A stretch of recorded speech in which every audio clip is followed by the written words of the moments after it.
Today was different because we had World Series, so they did it Friday instead. But 12:30 Eastern, Kenny Ball Game, taking your questions. You know what happens, Kratz? There are, say, Cubs fans that kind of disappeared for the last month and said, you know what, I'm good. I went through enough pain during the season. I don't need to see the Dodgers win what we should be doing more of. So I'm going to just reappear on November 1st. Thank you very much. And I'm just using them as an example. They're back.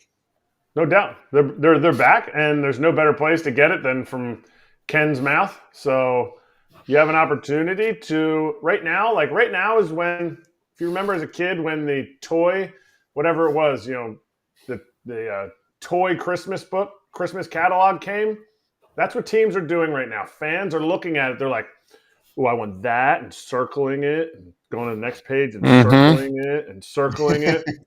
So everybody thinks they're going to get a third baseman, a shortstop, a power hitting first baseman, and like 3 relievers. Reality is you hope your team gets 2 good players and someone on your team from last year steps up. That's true. Yeah. That is true. The wish lists are long, and most people get disappointed.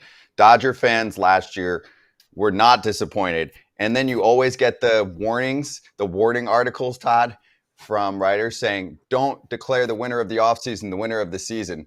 Oops, the winner of last offseason actually was the winner of the season. It doesn't always happen, though. No, it doesn't always happen that way. But when you have an organization who spent a lot of money and got some of the best guys out there, or the best guys that were available, they should win, and that's what happens. And again, there's a lot of years where this doesn't happen. That's why baseball is the best sport in the world.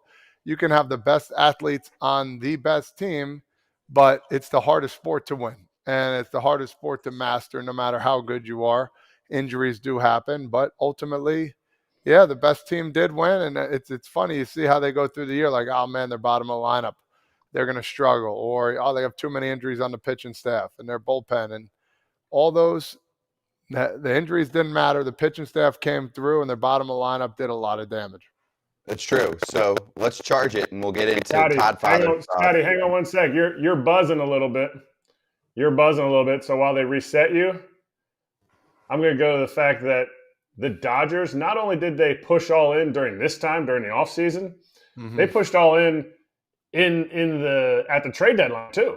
Like they pushed in the areas that they needed. So it's like, I remember, Todd, you were on here and you were like, wow, they got Yamamoto.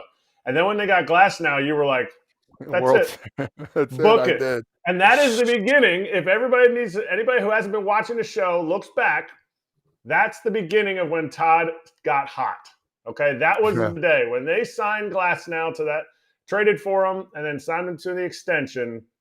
That was the day that Todd got hot. So if you see teams coming out of your phone, it's because you've been following Todd's bets, and you're rich. You're rich. Thank you. So let's charge the Mound, and let's talk about it since I wasn't there the other day, if we could. Charging the Mound. Let's go, baby. I'm back.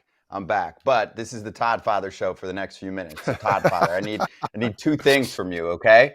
Because we didn't have you on yesterday's show, and on the watch party, we had you right before all that stuff, right?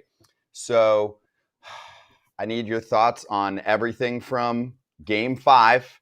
Give me everything you saw from the flubs to Cole to Buehler closing it out, that whole deal. And then second portion here, we'll cover what comes next for the Bronx Bombers and the Dodgers to an extent, but how they fix themselves to be more fundamentally sound. Yeah, I would say that's a good point. So first off, we celebrate in Tom's River, we celebrate Halloween. We do trick-or-treating the day before Halloween. So that's the only reason why I couldn't be on or couldn't be part of it. But we did get to one of my buddy's house to watch the game. Judge hits the 2-run homer. Bing, bang, boom, they're up 5-0. And I kind of chilled out a little bit. I was relaxing. And then I didn't see it. I saw the 5th inning when they got bases loaded. I'm like, all right, whatever, what's going on here? And they said Judge dropped the fly ball. Volpe threw the ball away. So I'm like, all right, so okay, no problem. You're still up 5-0. And Then the ground ball to first base, and it's like, oh no, he scores. Then the kind of wheels fell off a little bit there, and I'm like, oh my God. So, I think Cole would tell you too. He's got to get over there in that position. No matter, even if you think he's 100% there, you got to make a book. You got to book it to first base. If you're Rizzo as a first baseman and he knows this, you got to assume that the pitcher's not going to be there.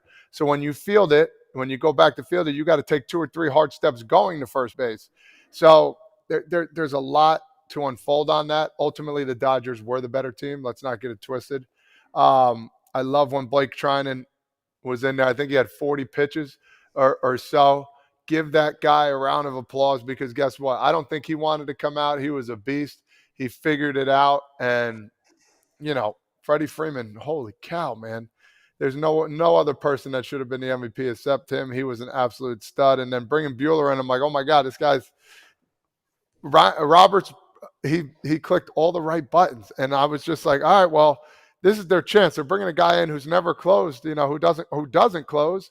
And boom, he made it look like clockwork. It was a chess match, and he finished them off easily.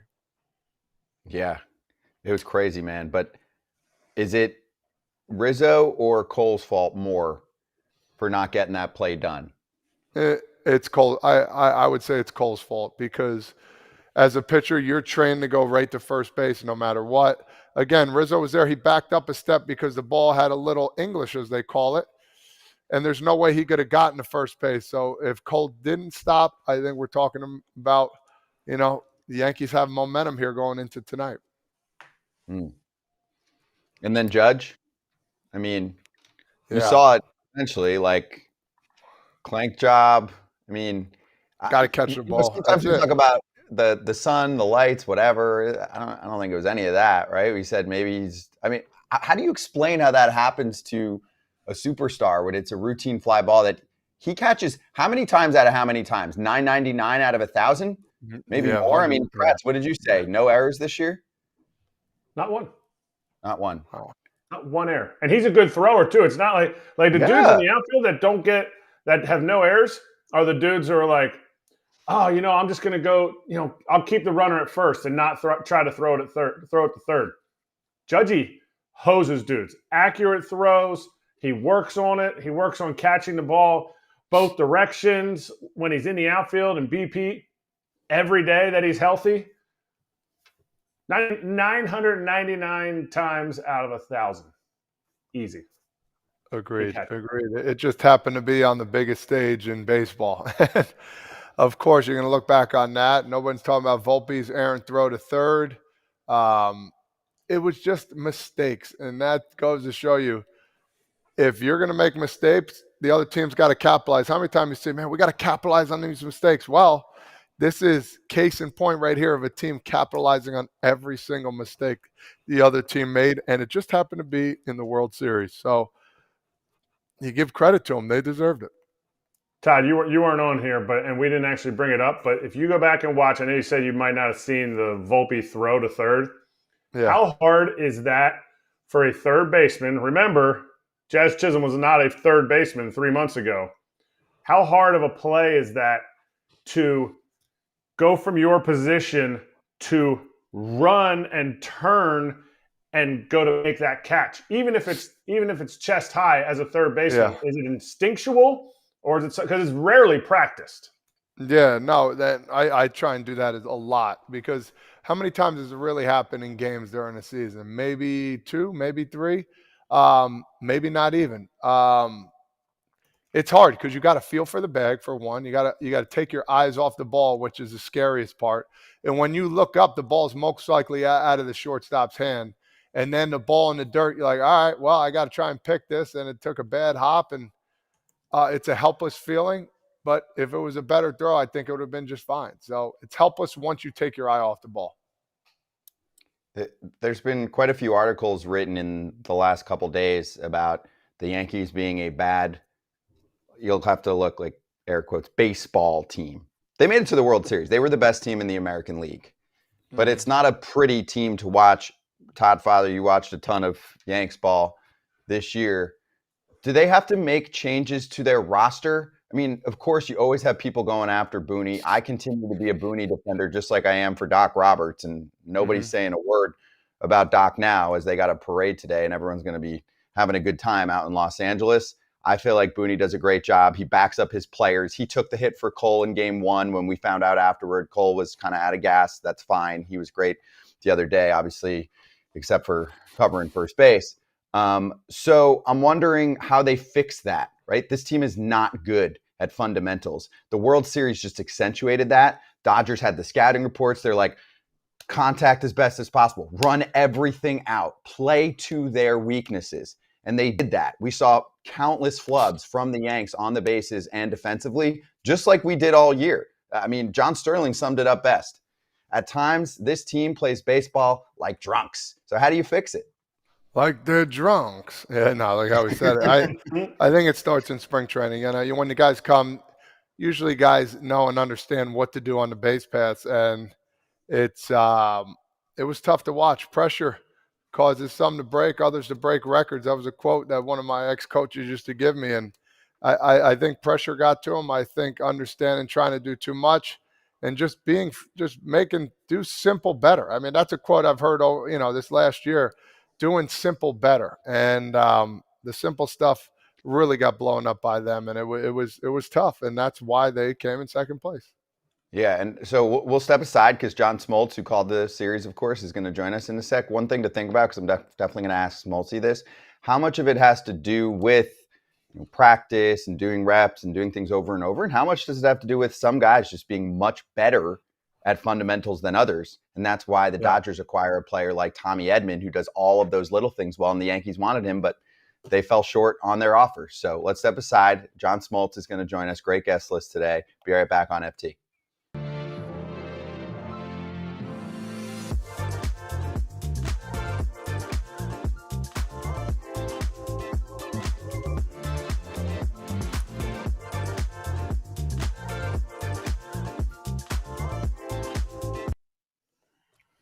All right, FT fam, I'm seeing your questions. I see Siege in the YouTube chat. I think the Soler trade was an Artie Moreno special. I do, indeed. I smashed it yesterday. I got some praising me, and I got some in the comments. I responded to almost all of them in the YouTube video, like, stop hating on the Angels. I'm like, I'm not. I'm just hating on the game. And we're going to talk to Sam Blum, so he's going to help us clear things up. Ken Rosenthal addressed it a little bit too, but I'm pretty into that whole storyline. So if you're looking for it, stay tuned. We have a whole segment devoted to it. And then Dodger Dog said, did you hear about Freeman's injuries? So, you saw that? Did you guys see? Apparently he had the cracked rib? Wow. Am I getting that? The thing I read was cracked rib cartilage. Oh, so cartilage?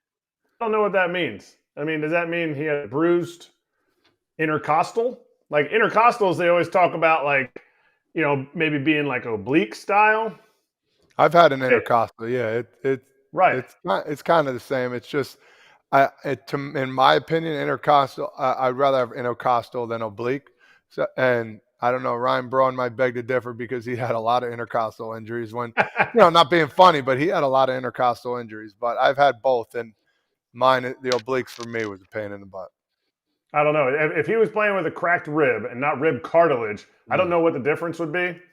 I mean, my guy's liver needs to take a break because there were some pills running through that body to be able to play through whatever it was, the high ankle sprain, John, that he had. And now this cracked rib cartilage, like he needs a detox. He needs a juice fast or something. Yeah, you're right, though. It's a good point. People don't realize how much medication is going down behind the scenes when you're fighting through something, and it amplified in the playoffs, right? Because Freddie's on the IL for a month during the regular season if this is June, but because of the time that it was, he plays through it, he does his thing, and it ends up being the right call. Sometimes the guy's so hurt, you're like, yo, this isn't even helping anyone. That was not the case with Freddie. He was good. Got it. You're getting buzzy. You're getting buzzy again. Unfortunately, right, you keep buzzing out. So we'll hit the break and we'll bring back Smoltzy. Perfect.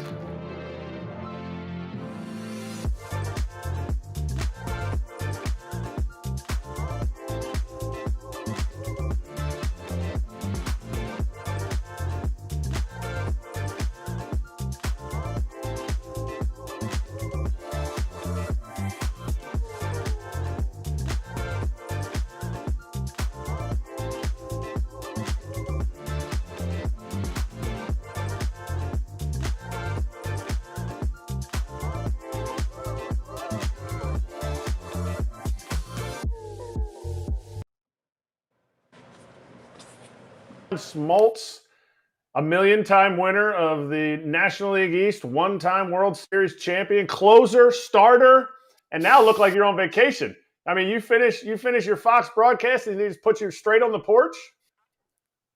I'm at the golf course, working at my game, trying to get ready for Q school now. How much does the playoffs absolutely ruin your swing? And is it your swing or your putting that the playoffs ruin? Putting, body, had some really, really good travel this year. New York to LA, got that route down pat. Thanks to the Mets and the Yankees, there was a lot of East Coast, West Coast travel, but yeah, good to be home. And certainly, I'm still stunned we didn't go back to LA based on that game and the way it went. At what point were you stunned? Before the game, when you know Garrett Cole's going, you're like, okay, we're going back. Or when they're up 5-0, or when they went ahead 6-5 and they had the game back in hand. 5-0. I've been part of some really bad losses. I've lost 4 World Series. They don't feel good. They don't taste good. You wake up and you go, how did you lose? And I can't imagine they're not doing the same thing, saying, how did we lose that game? That game was played perfectly by the Yankees going into the 5th inning. And then everything that they did to force a Game 6, it's a bad clinic on how to undo it in one inning. I mean, we're never going to see anything like it again. And I thought I had seen one of the worst Super Bowl losses in my lifetime. It is the worst Super Bowl loss, the Falcons against the Patriots. You just sit there and go, if you play that game 10 more times, you're winning all 10. It's the same thing with the Yankees. They play that game in the exact same situation 10 more times. They win the next 10. But in that one moment, they did not win the one time that it cost them. Yeah, you could hear it. You can even hear it in your voice how shocked you are. And I think everybody was, especially, if you're a Yankee fan, you're sitting there like, holy cow, this is just incredible. Because it just wasn't one error in the inning. It was 2, and then the guy didn't get over. I don't know. It's a shame to me. But my question to you, after game one, when Freeman hit that grand slam, you think that crushed the Yankees and that pretty much was it after that? Or do you where you think is like, it's okay, that's fine? Because in me, I felt like that was a big, big blow right there, even though it was game one.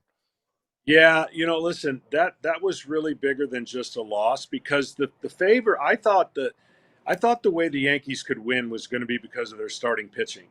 So to get kind of an even duel between Cole and Jack Flaherty and be in position to win that game, you're supposed to win that game on paper. And we know World Series are not played on paper. But I think that swing changed the narrative big time for the Dodgers more than it did for the Yankees. And what I mean by that is strategically, the Dodgers were going to be in a tough spot if they lost that game with the amount of relievers they were going to have to pitch. By winning that game, they used all their real assets, all their leverage pitchers, and it put them right in the position they needed to be. And so for the Yankees, they could have won the battle over the next 3 games, but their starting pitching let them down. I thought that was the strength of the club. And then, of course, in game 5, I said this, I'm pretty sure I said it on air, but it's the greatest game I've ever seen pitch. With all that went through Garrett Cole's mind, with all the errors, the 37 pitches, to go out and pitch 2 more innings. I'm just telling you, they're done that. Mentally, you could tell he was fried. That's probably part of the reason he didn't cover first. But I just felt like the momentum of that grand slam did more, obviously, for the Dodgers than it necessarily did damage against the Yankees, because I thought they would win a long series. I really did. I thought they'd win a 6 and 7 game series because of their starters and because of the way the Yankees and the way the Dodgers would have to use their pen. It looked like that momentum had flipped. I had another question, but when you brought the thing up about Garrett Cole, can you take us into that mindset? I'd never pitched, obviously, besides in blowout games where I'm throwing an inning on the mound and nobody wants to see that. I'm watching his body language like I would do as a catcher, and I'm watching it that inning. He's shaking his arm out. He's taken deep breaths. He did a great job of keeping his same flow and rhythm. But in your mind, as a pitcher, when you were in those spots, what is the hardest thing to overcome? Is it the fact that they didn't pick you up? Is it the fact that you're digging deep? We saw the most 99s that inning that we did the entire game. Is it the fact that now something's starting to hurt? Are your legs tired? What is it that you would like pinpoint? You're like, whoa, nobody feels this ever in their life. Yeah, I thought he picked up his teammates extremely well with the 2 strikeouts with the bases loaded. But what happens is you just can't believe the play didn't made. It's like everybody goes through a moment where you throw a pitch, you make the pitch, and if a guy gets a bleeder, you can deal with it. If he chunks one in or just hits one off the end of the bat, there's nothing you can do about it. But when it's a soft fly ball and something shocks your system like, oh, shoot, after a base hit, now you start thinking a little bit more about situations you wouldn't have to. Then you get the ground ball. In your mind, you're like, great. And then you go, oh, shoot, now it's bases loaded. So everything in that inning got to a point where not only was he doing damage control, mentally you're like, I should be out of this inning. And I said on the air that 2 outs, after you get 2 outs with the bases loaded and nobody scores, that's the most dangerous time for a pitcher. The adrenaline rush is off the roof, off the charts to get those 2 strikeouts, and then you know you're 1 out away, and then it doesn't happen 3 straight batters. It takes the air out of you. You don't ever want to throw 30 pitches in an inning. He threw 37 of the high, most pressure pitches you could ever put somebody in. And to come out of that game tied and pitch the 6th and the 7th says everything I needed to know about Gerrit Cole. Smolty, so first off, great to have you on. Thank you for the time. And I know it was a busy week. You guys crushed it on the broadcast as usual. So here's my question for you as someone that's called quite a few games with you in the past. And I think you and I see eye to eye on this. Certain parts of our game now are awesome. Certain parts of our game now have been tweaked with the rules. That sometimes helps. What I'm getting to is fundamentals. The Yankees versus the Dodgers was one of the more glaring differences that I've ever seen in a World Series matchup, right? The Yankees were the worst. You don't need numbers to show. I watched plenty of Yankee games. They were, as John Sterling said, like drunks on the bases. They made obviously terrible defensive miscues. It made sense that all added up. What do you think needs to be fixed for them? Like, is it, hey, we need better coaching, development in spring training, all of that? Or is it just some players don't have it and they need to find more guys? I keep using Tommy Edman as a name, as an example, to fill into that Yankee roster to be more of a baseball player to solve things. Yeah, I think sometimes you are what you are, and you can hide it for a long time in a regular season. You can overcome it with thug and homers. Listen, when I sat down to get all the statistical information, this was a dead heat statistically. But then when you watch it play out, you realize it was a very flawed team with those things you just mentioned. You wouldn't know it unless you're playing a really, really good team that doesn't do those things. If the Dodgers played somebody that got into the World Series that was such an underdog, you can make 4 or 5 of those mistakes as the Dodgers and overcome it just because you're that much better. But when you're the Yankees playing a really fundamentally tough and mindset team, you cannot afford to do that. And so it starts in spring training. I think there's some guys that play very comfortable. And there's nothing really wrong with that on the Yankees. But when you play comfortable, you're more apt to take things for granted. Here's my only rule I would have if my team got to the postseason. Don't assume. Don't assume anything and give me everything you have because you're going to have a long vacation after that. You cannot assume a play is going to be made or you're going to be out. Give me every attention and concentration and detail. Pressure does make you do crazy things, but don't assume. Don't play lackadaisical. Don't play comfortable. And that will keep you from making some of those mistakes. And I think that the Yankees fell victim to the things that most people saw throughout the year who followed them, and it bit them at the wrong time of the year. It just could not be any worse timing. And I think that digging a hole and playing kind of careless baseball, the Dodgers pounced on it. Here's what I think most people don't understand about that 5th inning. The Dodgers did not take anything for granted. They were ready. They ran. They got the 90 feet. They didn't assume the ball was going to be caught. They didn't assume the play was going to be made at third. They did everything. They fought off 2 strikes. They put the ball in play. They got sack flies. These are things why the Dodgers won the World Series. You guys won 14 division titles, 14 straight division titles. You had Hall of Famers all over your roster. Did you guys have an issue with fundamentals? Because we look at the Yankees right now. We're talking about it because we just watched it. We can't go back and watch every one of your playoff runs, but fundamentals get exposed in the playoffs. Do you feel like your team lacked some of those fundamentals, or was it the playoffs happened and that's what happened?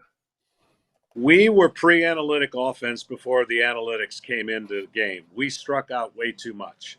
We were a home run hitting team with really solid starting pitching. I believe we lost our first 8 World Series games by 1 run. We just didn't put the ball in play enough. We rarely got outpitched. Maybe our bullpen wasn't super strong there for years, but that was really the bottom line. You go all the way to start the first Game 7 in 1991. We had second and third, nobody out in the 8th inning in Game 7. You have to score. And we didn't score. And there were many of those opportunities. So when you get there that many times and you fall short that many times, it comes down to execution. And whether it's making a clutch pitch or getting a clutch hit, we just didn't have enough of it to make the claim. But when you go dissect every single World Series game we played, not only were we in every World Series game, you can make the argument we should have 4 rings. But that's the beauty of sports.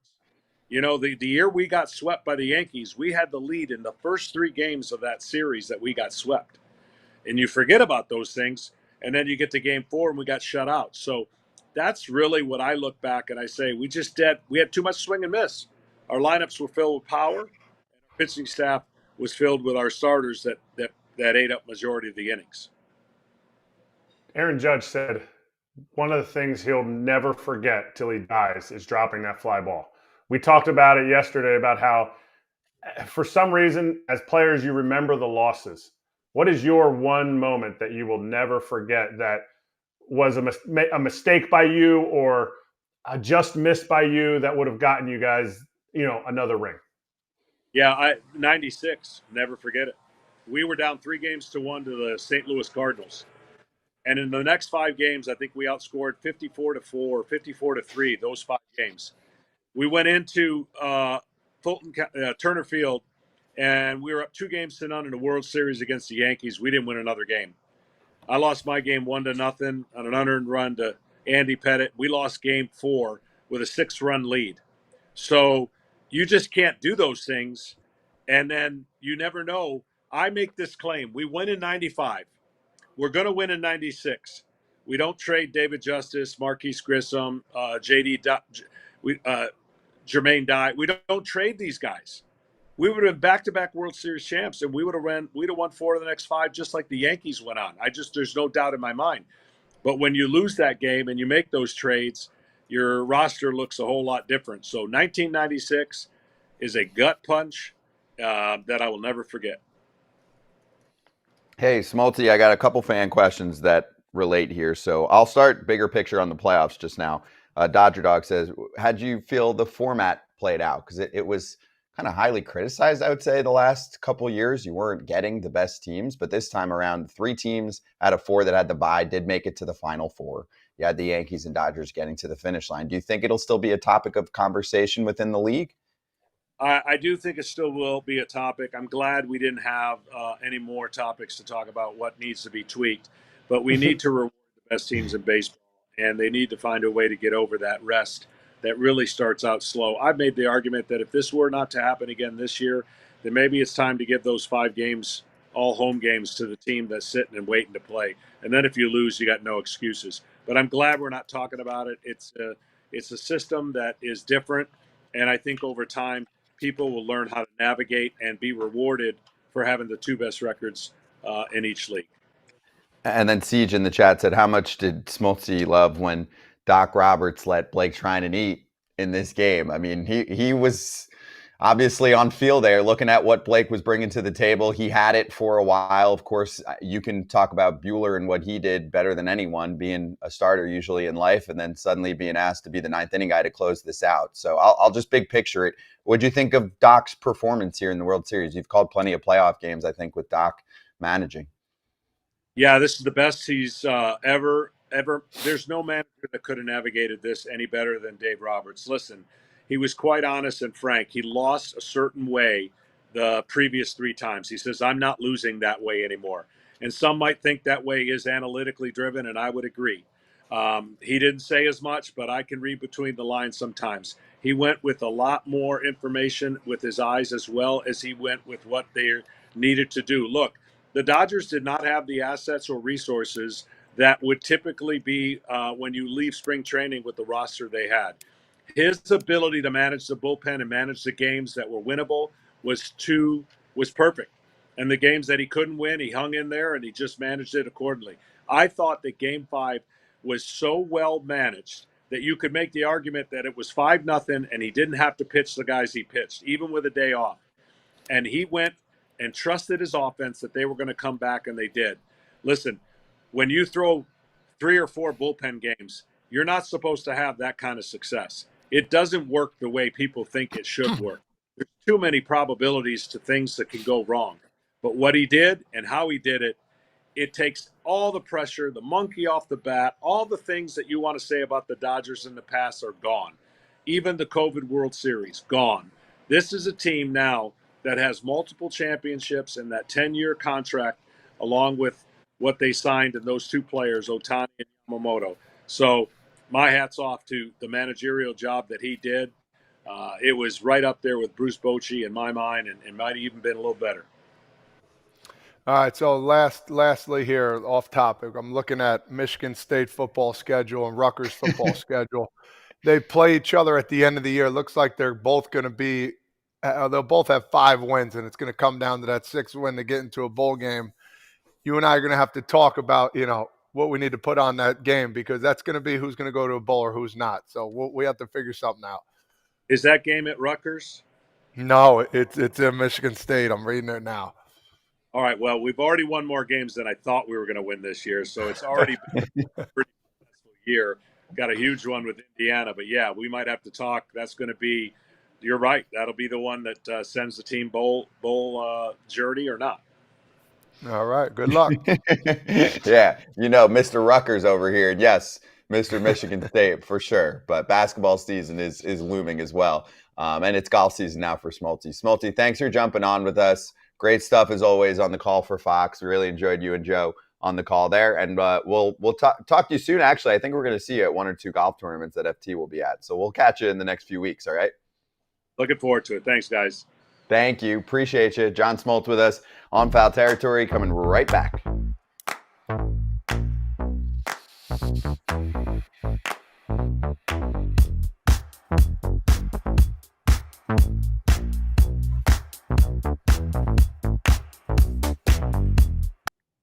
What do you guys think with the playoff format? I love it. You're good? I don't like the whole lawnmower helicopter parent status of, well, they played the best, so they get playoffs.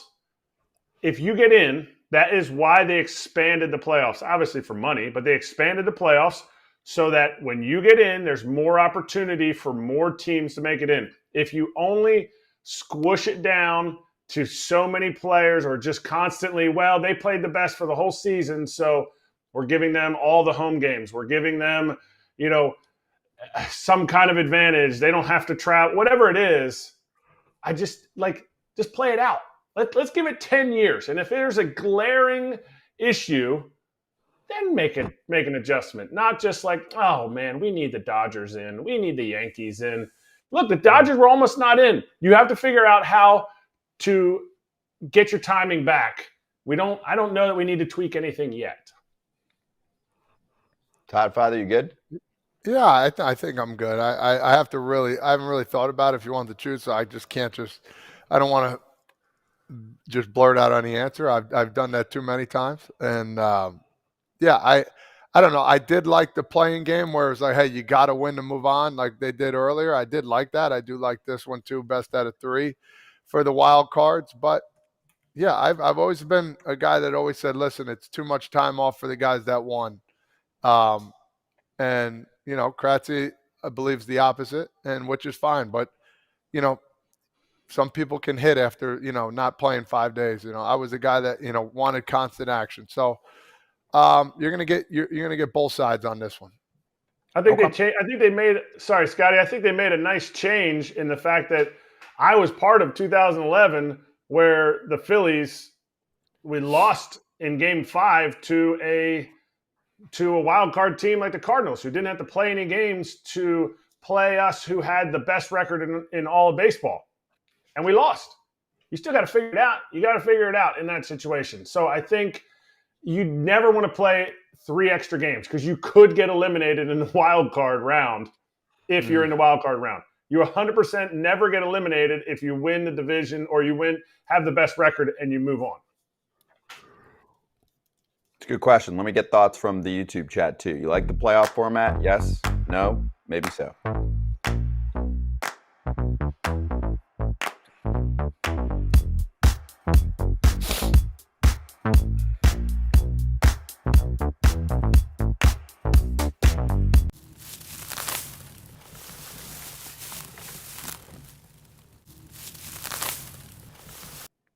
All right, so today's the parade for the Dodgers. I hope they're not working and thinking about their offseason yet. They should take a day, and if they're of age, kick back a few. They're businessmen. They're always thinking about the next. You're right. Probably some of them are like, hey, I didn't get a phone call about Jorge Soler. It's like, yeah, you were a little busy with the World Series. Don't worry about it, okay? Yeah, they're losing. They're losing their DH. The Dodgers are losing. They're losing their full-time DH because he's going to need to pitch and he's going to need some time off. He won't be able to swing quite as much. Yeah, they'll be okay. They're still not stupid enough to take on another DH when they essentially need to use that spot. But again, we'll get to that later. Let's go to the Yankees offseason for now and take a look at their free agent board. Juan Soto's a free agent, breaking news. But also, Gleyber Torres, Alex Verdugo, Clay Holmes, Tommy Kahnle, and Loaizaga, and Tim Hill on that list definitely was a big factor for the Yanks. Birdie and Bickford on there as well. So what do we think if we're putting our GM hat on right now? I'm aware the offseason is going to revolve around Soto. And I mean that not in just the way that they go after him, Toddfather, but also if they don't get him, they are allocating a lot of money his way. They're going to use that money, maybe not all of it, but they're going to use that money elsewhere. It's not like they're just going to sit down. The Yankees do always make moves. This is a team that puts a lot into the roster and making action. It doesn't always work, but what do you think? Yeah. And do you think it almost kind of is 2 separate buckets that we have to do? Like, here's what they do if Soto comes back, because he's going to take up a good chunk, right? And here's what they do if not. 100%. And it all, in my humble opinion, it all goes around Juan Soto. What he does, the Yankees then must figure out what to do, whether they get him. Then they're like, oh boy, all right, we're going to have to, nickel and dime our way through after this. Or if they don't, then it's like people are going to look, well, you were going to spend this much on him. You can easily get 8 to 10 players with the money you were going to spend on him. So you're damned if you do, damned if you don't. I think if you don't get Juan Soto, it's going to be a big problem because he is, he's probably the second best hitter in baseball right now, if you want the truth, as of now. Who wouldn't want Juan Soto? I know the Mets are going to be on his tail. LA, what I heard, might have an opportunity. I'm not going to say every team because some teams just won't even try, but the big teams are going to be going after this guy. And, he said, when I was watching the interview after the game, they were absolutely hounding this guy questions for next year. And the game just ended like 30 minutes ago. And I'm sitting there, I'm like, you know what? And I thought he answered them great, without, being like, oh yeah, man, Yankees are my only home, man. You got to make a decision, a business decision. And I think he answered them in the best way possible. Listen, all 30 teams have a chance. And, that they were just absolutely hounding him about what he's going to do, and I thought he did very well. So it's Juan Soto, and then after that, it's time to figure it out and get a bunch of guys. Yeah, I mean, there's ramifications to signing Juan Soto. Everybody thinks, well, the Yankees have all this money. They do. To me, I don't think there's financial ramifications. There's roster ramifications to it because Juan's going to play right field. He's not going to DH. He's going to be 26 for the entire season next year. He needs to take up a DH spot, then don't even sign him. But if you put him in right field, now you're putting Judge in center. We talked about this ad nauseum last offseason. Judge in center field is, to me, in my opinion, above average. He can do it, but you got to keep him on the field. You're not looking to win just next year. You're looking to win for the next 4 or 5 years if you sign Juan Soto with Judge. The Yankees are always looking to win. So Glaber's gone. Jazz is going to move to second base. You have a spot at third base. I know the analytics will say we can platoon that spot. We can, if we put all that money into Juan Soto, we can platoon that spot. You still need a big league third baseman. To me, I think defensive positions, the value is at third. I understand that the best players play shortstop. You need an unbelievable catcher. You need an unbelievable center fielder. Now with Juan Soto, you have Judge in center. He's not unbelievable. Volpe's Gold Glove at short. Wells is doing a lot behind the dish for you. You need to have a defensive upgrade at third base. You can't just find people who have played third. So signing Juan maybe doesn't allow you to get that third baseman that you need to plug that hole. Agreed. 100%. There is ramifications, but ultimately that's the guy you want, and then you can work your way. Some young guys are going to have to step up. The Martian, if they don't get him, just to name. There's other guys too as well, but there's a lot of different increments we could talk about if they do not sign him, and that's for a whole nother 2-hour session in the offseason once he does sign. Yeah, but let me take us back. So we covered this a little yesterday, but let's get Toddfather's thoughts. So everyone tries to read between the lines right away, and they saw a couple things. Number one, Juan Soto's the last one in the dugout, I think, and he's kind of soaking it all in, looking up, doing the whole deal, right? Yeah, exactly. Like I thought it was really cool. Like that shows you how much he appreciated what he just did. He got to go through a season in New York. It was a dream for him to play with the Yankees. And I do not think it has anything to do with where he signs. I legitimately do not think he knows where he's signing yet. He's going to the highest bidder. I think he was just shedding some appreciation, knowing that there is a chance a team outbids the Yankees and he ends up there. And now take it post-game, Toddfather. People are trying to read between the lines of what he said. And they're like, because some free agents will say, I hope I stay with this team. But then they still leave because then it kind of puts it on the team like, well, they didn't think I was worthy and this team did. I think it's just another way to slice it. He essentially was telling it like it is. The Yanks don't get a discount. They're in it just like everyone else. And he kind of said, don't ask me, ask ownership, right? Because they're the ones who are actually going to make the offer. They decide how much I'm worth. If another team decides I'm worth more, great. Again, just telling us what we already knew. He is going to the highest bidder, and the highest bidder will be a big market team. So what did you take from what he said? Do you think it was like total nothingness and everyone should relax? Yeah, to go back to your first point about him sitting there, was he sitting there like, I know we just lost, but probably my last game ever a Yankee? Or was he sitting there like, what am I going to do next year? I can't wait. This is the place I want to play for, man. I'm coming back. We were that much closer. All right.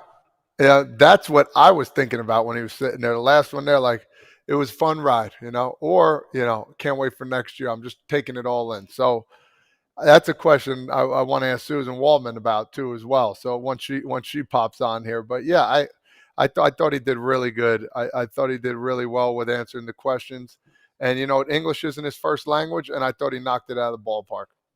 Yeah, that's a good point too. All great calls. And I just wanted to reiterate, and I certainly did yesterday, that it means nothing yet. We need to see what kind of offers are thrown out there. So here's what we'll do. We'll talk to Suzyn Waldman, Yanks broadcaster, coming up next about what she just saw from this team and what to expect in the offseason as we wrap up the World Series and get ready for the hot stove.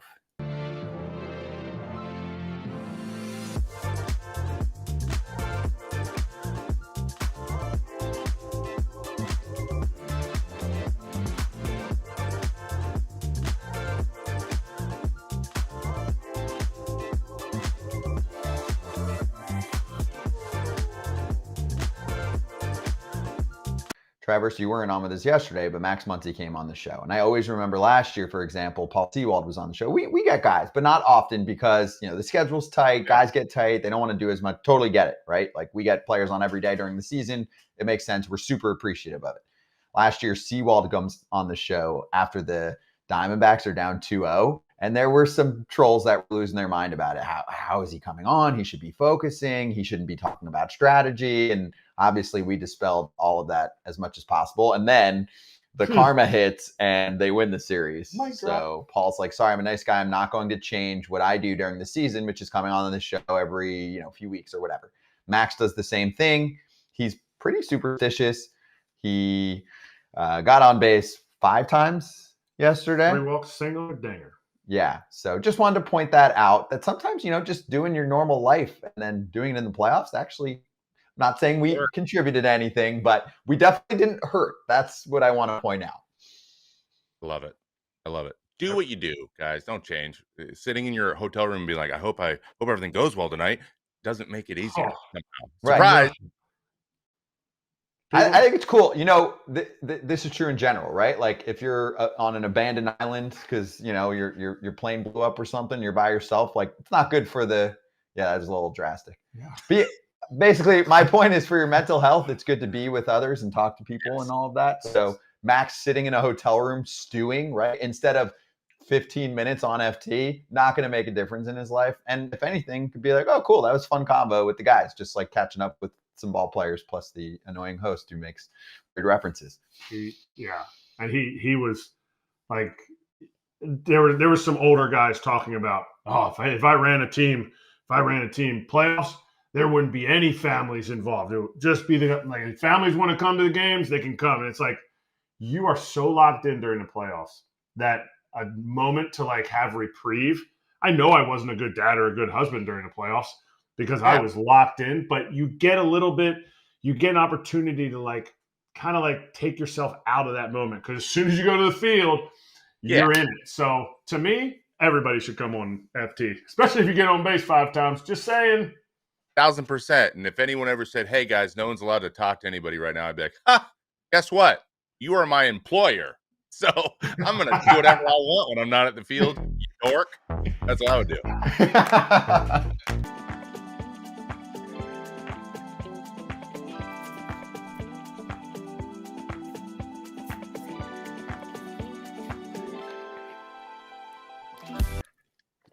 Here we go. Legendary Yanks broadcaster Suzyn Waldman with us right now following the World Series. Suzyn, great to have you on. How are you doing? How was the World Series for you, aside from the result? How was the World Series for me? It was fine. It was wonderful. And everything I'd watched all year, the only thing that was missing out of that 5th inning was somebody getting thrown out on the bases. Because every mistake that I've seen all year all happened in that game. And I knew that it was going to happen at some point, but I didn't think it was all going to happen at the same time. Oh my gosh, it's like the world just completely came together and spoke to the baseball world and said, this is not how you should play baseball to be the best team on the planet. I mean, that's what we really witnessed. I'm glad you mentioned it because people are referring to numbers. Not every baseball fan can watch every Yankee game. You did, right? I didn't catch every game, but I catch plenty. I'm like, you don't need stats. Eye test, you're like, wow, this team has problems. So we'll get right to it then. Do you think it's a fundamental Yanks issue, like an organizational issue, how they're looking for players, how they're developing them, coaching them, whatever? Or do they just have some guys who are not very good fundamental ball players and they need to make some off-season changes with transactions? Well, I think it's all of the above. I think there is a fundamental teaching problem in this organization. I think there are people playing out of position. I don't know what Jazz Chisholm's position really is, but it was the first time in his life he played third base. You have a right fielder playing center field. Alex Verdugo can play everywhere. He was playing left. You had a right fielder, and I know it's Juan Soto, and this is blasphemy. He's not exactly Roberto Clemente out there. He's a wonderful player and a wonderful hitter. What he is not is a wonderful right fielder. You have a Gold Glove right fielder playing center field. He was great. He's not Devon White. It's all of the above. It's all of the above, and all of it happened in one inning. I mean, I have seen Jazz Chisholm cross in front of Anthony Volpe since he walked in the door here, and the play's not made. It didn't happen in that game. It's happened in other games. There are fundamental mistakes. They are, I won't say sloppy, because I think everybody tries. I just think that something needs to be done with the fundamentals on this team. And it doesn't start with signing Juan Soto. And I hope he's back. He's a terrific guy and a terrific player. But this absolutely focus on whether Juan Soto is here or not, I think is kind of misplaced. It's great if he's back, but that's not the reason they lost, whether he was here or there. There are other things on this team that are really potent problems. Suze, we talk about a lot of mistakes, and you can go back to the fifth inning. I'm just going to push that one to the side because we know that was a monster inning. There was a plethora of mistakes that happened in one inning, which is just insanity. It was crazy. I want you to think about what was the biggest mistake you can go back to any game you could think of in that World Series. To you, what do you think the biggest mistake was made? And then I'm gonna tell you what I thought the biggest mistake was made. But I would like to hear you first, what you thought. Maybe from Boone or a player, but what do you think the biggest mistake in the World Series was, taking away that last game? Okay, I think the biggest mistake in the series came in the first game when Aaron Boone brought in Luke Weaver too early, is what I thought. So that's what I think. It wasn't Nestor Cortez. He made a mistake. And it wasn't that Tim Hill got Freddie Freeman the rest of the game. You didn't know what was going to happen there. I just think, and I think if Booney had one thing to take back, it was bringing Weaver in too early, because then when you really needed him, you couldn't. He's on fumes anyway. So that to me, and you can go back on everything, but I think that's the only thing. Watching this team every day and watching how he manages and watching how people play, to me, that was the only one that I think Booney would tell you, I wish I didn't do that. Yeah, and I'm along the line. I wanted to see Cole go longer, and I thought with 88 pitches, in my opinion, give him another out. Give him one more. Give him, if another guy gets on, then you can start talking about, maybe getting somebody out. See, I'm not sure about that because we don't know what really went on. I didn't see Gerrit Cole fight him. And usually, Gerrit Cole knows if he doesn't want to leave a game, he's not coming out. And Boone had said to somebody, I think he was spent. And I don't not believe it. I don't want to take the 88 pitches. I don't know what it was, 88 pitches or 97 pitches. But to me, and I could be dead wrong, Todd, I could be dead wrong. My guess is that they saw something, and he had given up some hard hit balls right before that. My guess is they saw something. Not that Gerrit Cole couldn't have gotten out of that, but I don't think counting pitches was the thing that made him take him out right there. Yeah, we were critical too, and it actually just came out, and Ian O'Connor put a report out and said that behind the scenes, Cole was saying he was gassed at that point. Just happened to be the case for that particular day at 88 pitches, but then obviously he wasn't gassed the other day. He was, as Smoltz said, putting together one of the best performances he's seen to bounce back after that inning. Yeah, that's as good a performance as I've seen out of him all year. And that's what he was leading up to, starting in when he got hurt and coming back. And to watch him get to that point, he knew exactly what he was doing so that he would be ready for that instance. That game is why they got Gerrit Cole, and he was not only up to it, I just thought he was brilliant. And my whole thing about the first game was that if he's out of there, they saw something or he said something to them. Aaron Boone would never say that on the pedestal. Ever would he go against a player or say anything. But that was just my guess at the time. And if that's come out now, then I'm not surprised. Suzyn, we're live here, and I don't want you to get attacked by an absolute vicious beast that just walked through the doorway.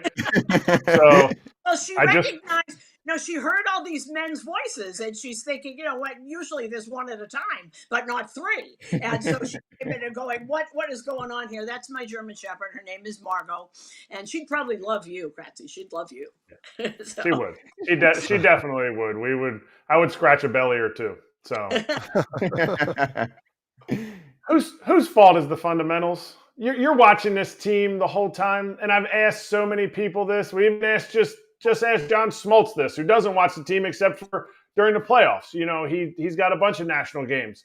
Whose fault is this? Because it's always like, well, if they don't follow Booney's got to be the one to lay the law down, and Booney's like, well, you're giving me guys who are not necessarily positioned. But I also would say that Cash did everything possible to put a roster out there that they put out there, and they made the World Series. Well, they made the World Series. Yes, they did. And whose fault is it? I don't think it's the players themselves, because, as you said, there are people in position. It's how they're taught. It's where they're placed. They actually, when you look at, there's. It's everywhere. It's not, somebody quoted me. That's nice. Yeah, they're right. Whoever that is, Rami Levi, you're absolutely right. You watch it all the time, and there's mistakes. Are they positioned wrong? Are they taught wrong? When they run the bases, what are they doing? What do they see? When they're thrown out at home, I don't want to hear anymore. He had to make a perfect throw. Teoscar Hernandez makes perfect throws. I don't think I've ever seen him in 3 different uniforms make a non-perfect throw. You have to know who's out there. You have to know the situation. I know they wanted to play aggressively. I understand it. But there's another team on the field, and my guess is they had some pretty good scouts, the Dodgers did, following the Yankees for a month. I'd seen them every day. They were there. And it reminded me back in '88 when Mel Didier, who was the best scout ever, was writing all down the bad tendencies of the Oakland A's. And there they all were. And so if you have a tendency to study this team, defensively, running the bases, et cetera, how they use the bullpen, how tired people are, what they see with arm slots, you can scout this team very, very well. And you know what? The other team was better for those games. They were just better. They did not make mistakes. You had players who have rings. Mookie now has 3 rings. Freddie Freeman has rings. Will Smith has a ring. I mean, it's people, and of course the manager has a couple himself. So I think it's a little different also. Whenever there was the bright lights, the lights were not too bright on the Los Angeles Dodgers, and everybody was talking about Game 3. I got all excited too. If you didn't think that was going to happen, or if you thought that the Dodgers really cared that was going to happen, you weren't paying attention. I'm going to spin us right to Soto, and that is where the topic immediately jumps to for Yanks fans. It was there already during the season. They loved what they saw from him at the plate, and him and Judge were such a dynamic combination, a historic combination. So how did you feel about the way that he said temporary goodbye to everyone? In the last 24 hours, was like, hey, I think he was just being real. Like, I'm a free agent. They don't get a discount. Let's see what this looks like. Also, yes, he's going to the highest bidder in my mind. The highest bidder also tells you they value you the most, and I think that matters to him. So anyway, Hector in our chat put it in a unique way, and I'll ask it to you this way. He said, Jeter, quote, I want to be a Yankee for life. Glaber, quote, I want to be a Yankee for life. Soto, quote, I want to talk to everyone, right? So I think that's rubbing some people the wrong way. I don't see it that way. What do you think? I don't think you should have said anything. The team just lost the World Series. How about saying this is not the time for this? Exactly. I did see him in the dugout. I was on the air and I watched him. I watched the whole thing. I thought he was looking around because he did and does love it here. He fit in great. He's not what I thought, but he knows exactly who he is. He knows exactly what he wants. And I think it would have been a lot more seamly if he had just said, thank you for asking, but this is not the time. I love it here. It was a great year. We just lost. I just don't like that, and I was there. It went on for a long time. All he had to do was say, this is not the time for this. I really believe that. I know he always answers everything. He always does. And he's very polite and he's very coached and he knows what he's saying. I just didn't think it was the time for it. I really didn't. You said not who I thought. So can you elaborate? Like, yeah, I mean, this was your first time to be around him. You know, I've been around him, definitely not as much as you probably at this point, but over the course of his whole career, I've been covering the sport and used to be at ballparks all the time. So what do you think? What did you learn about how he is as a ball player? Because he is definitely unique, not just in the batter's box, but as a person. I mean, he came up, he's an instant superstar at like 19. It makes things different. But it's different. I didn't know he's really, I hate to use the word mature. He really is he's a finished product. Mentally, he speaks beautifully. He knows what to say.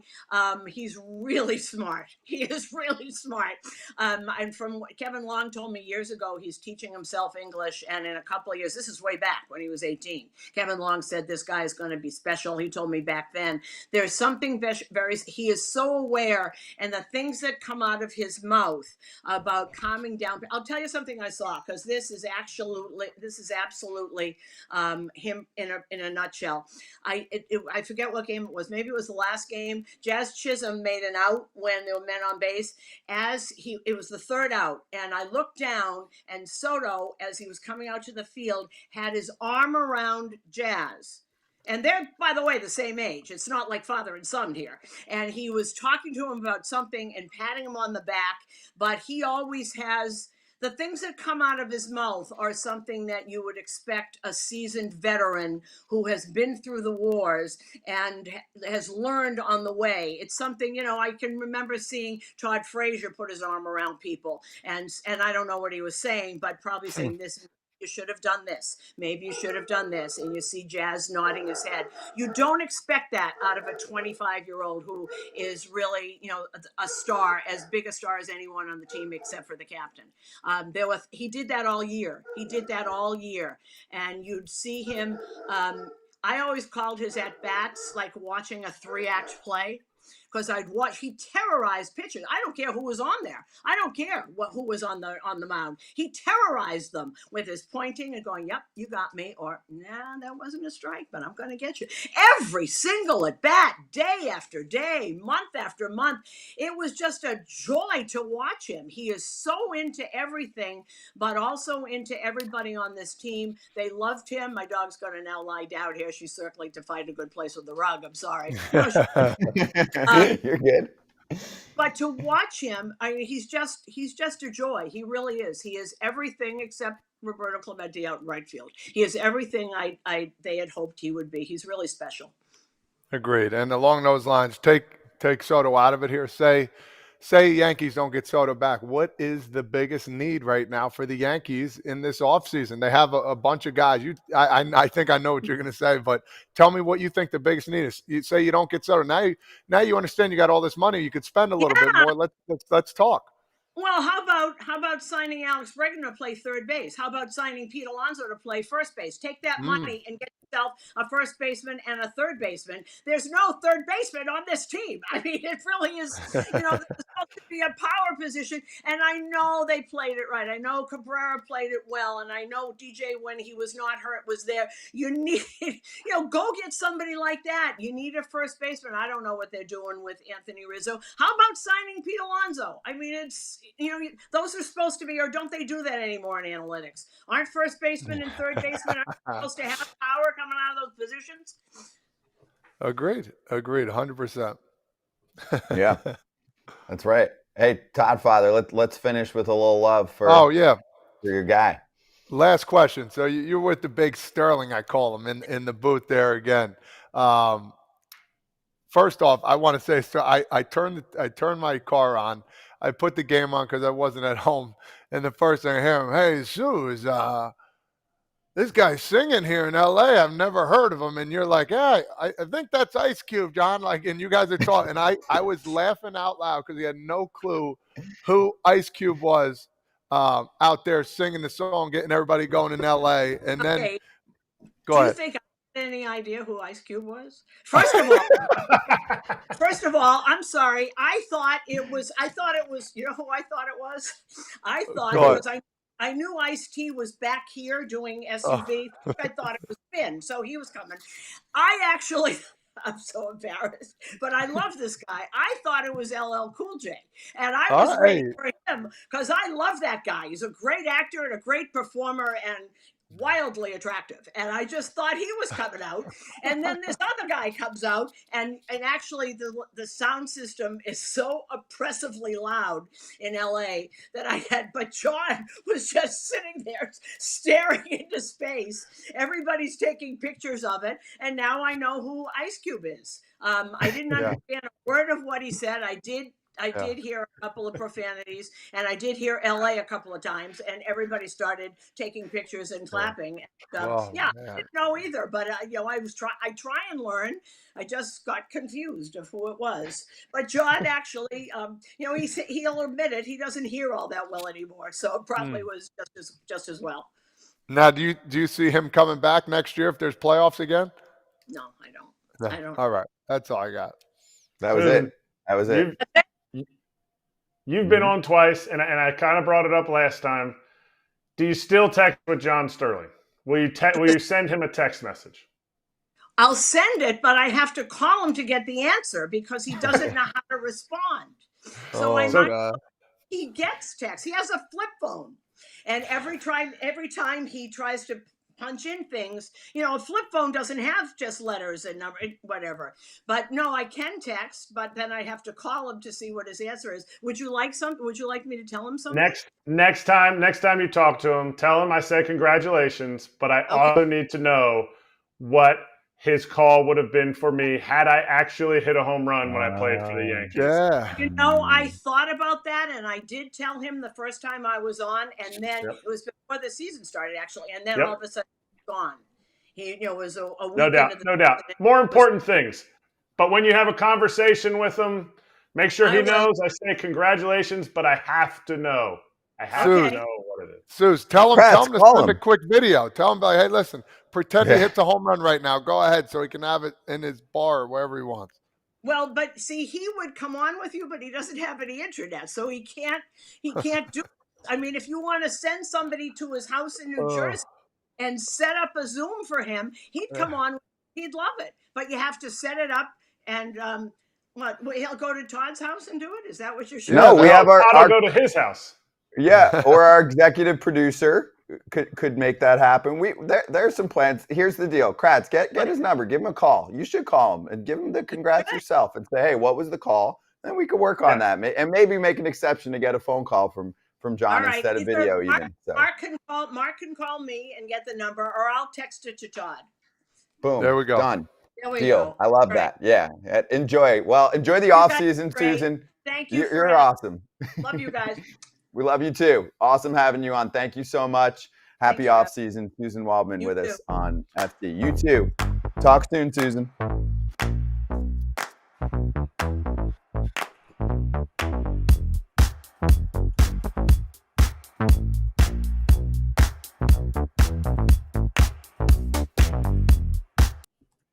It's actually a good idea. We should get John Sterling on the show. It'd be probably the first time he ever did an interview like that. Yeah, two options. I know behind the scenes production staff might be like, nah, but either a phone call, just an exception for a man who is in his 80s and doesn't have the technology set up, or maybe we accept the invite. Yeah, legend. We send one of our generals over in Jersey and make it happen, because I think the fans would love it, and I think he would have a good time with it for 15, 20 minutes. I think it would also connect. I think we have a younger fan base, if I'm not mistaken. The FT fan base doesn't listen. It's younger than baseball. Yeah, doesn't listen to the radio all the time, and I think it's something that needs to be celebrated more. He needs to be celebrated more than just like the memes of the ball hitting him in the head, or a home run call that he thought. That's how they see him, and I think they need to see him for what he really was, as in his amazing career. Mm-hmm. I love Suzyn Waldman. She's such a dynamic personality. I've been to one or two events too where she hosted, and she was exceptional. She is a comedian too. Like she had ad-lib jokes, right? Like you have your prepared remarks that they need you to say at the dinner, but then she was spitballing a little bit too, and it was gold. So she was a she's pioneer, man. She was one of the first. Yes, she was. She was one of, if not the first, female broadcaster out there. And she took this the is heat. going back She took all decades. that bowl of sugar back in the day, man, and she just kept on plugging. So You're right. kudos Hey, to I her. remember it too. Just real Oh talk. yeah, she was like definitely being the around first, town. for sure. Yeah, I mean, you know, Todd, because we're similar age. Like being around town, and we both grew up in Jersey. And you hear, I mean, Yanks radio was big, Mets radio too. But you're growing up, and you hear some people like, "Why is there a girl on the radio broadcast?" You know, people would just for talk sure. like that, like it was nothing. And now you don't hear that the same way. Sure, some people obviously will say what they say, but man, she has, whatever you want to call it, proved doubters wrong. She knows the game. She's got the personality. Like she's just the total package. And she is just as good now as she was 10, 15, 20 years ago, the whole deal. So actually, honestly, even better. Because I think also with time, you feel more comfortable to just be yourself, and she is herself. And some broadcasters, it takes them a long time to feel that way, and she just brings it. So just wanted to give her some extra love. All right, when we swing back, we'll hit Hot Corner and go over some other transactional stuff.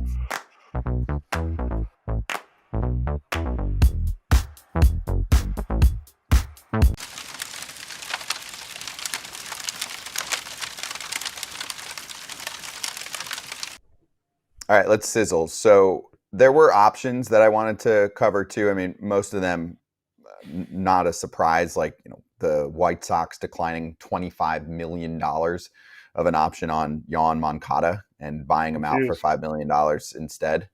Yeah, I think that one's pretty obvious. You're confused why they would do that? Yeah, confused. Really not sure. I guess the White Sox aren't trying to win. Sarcasm. It was all sarcasm, people. Okay? I think that's sarcastic. That's a winning move right there. So he gets $5 million. The buy was $5 million. Okay, that's nice, right? Good agent. That's whoever put that thing See you in together. Sacramento, Yoán. See you in Sacramento. I don't think they want him. 29 years old. The White Sox project to a $75 million tax payroll right now, which would be 29th in baseball. And remember, we already heard from them a couple months ago that they don't plan on necessarily doing much this offseason, which I blasted, not because they're going to be competitive next year, but the best way to get good quicker is to sign dudes to one-year deals and then flip them, a.k.a. Aroldis Chapman from the Royals a couple years ago.